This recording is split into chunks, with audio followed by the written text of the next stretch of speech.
Okay, so I did these two different types of drawings. Let's talk about them just a little bit.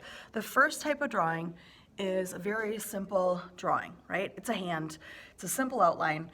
And where did this drawing come from? Well, it came from my imagination. I said, what does a hand look like? I didn't look at anything but the board when I was drawing this.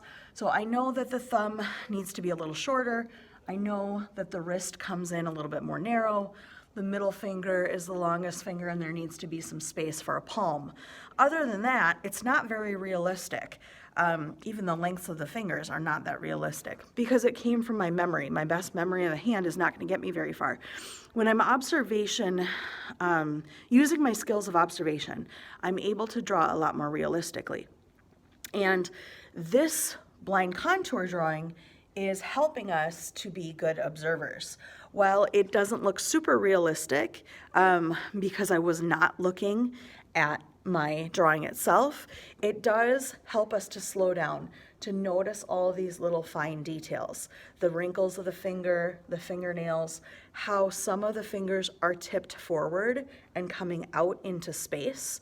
And it's helping us to concentrate on spatial relationships. How far away is one thing compared to another? Well, these don't always come out super accurately in your drawing because we're not looking. They get better and better.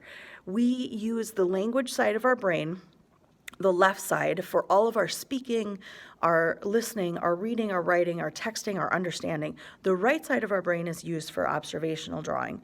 So the right side of my brain is responsible for being able to draw what I see with accuracy. So this is an exercise to really help us do that. In order to get better at observation drawing, we use blind contour drawing. It's to help us focus, to help us practice. It's like doing burpees. If you are in a sport, your coach probably makes you do burpees.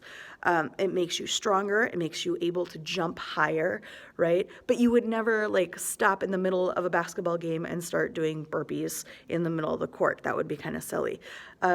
Observation drawing, right? We do blind contour to help us get better, to help us practice. But these don't always become final drawing. So what's important about blind contour? Well, the first thing that's important is to really study, to really look at all of the fine details and to study carefully, to observe what you're looking at. The second thing is that you go very, very slowly. You want to draw really slow. As I'm moving around the drawing, my marker, whatever I'm drawing with, is moving at the same speed that my eyes are looking at the object, or that my eyes are studying the object. The other thing with contour line drawing is that it's one continuous line, okay? One line. I never pick up my marker. And the big thing, the thing that makes it super hard, is that you don't look at your drawing, right? Call this no peeking. No peeking until the end, right? Okay, so when you do blind contour drawings, it's really hard not to peek. We want to look. We want to make sure we're doing it right? But it's really important that you resist. It helps you focus. Okay, so I turned my body away. So I just simply turned and I was drawing behind me. If you could do this on a table, you could turn your body away from your drawing so you can't see it at all. That would be one way to do it.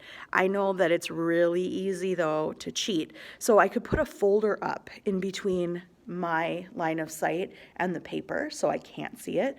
I could also put my piece of paper inside like a paper bag, as long as it's open enough so that I can move my marker around.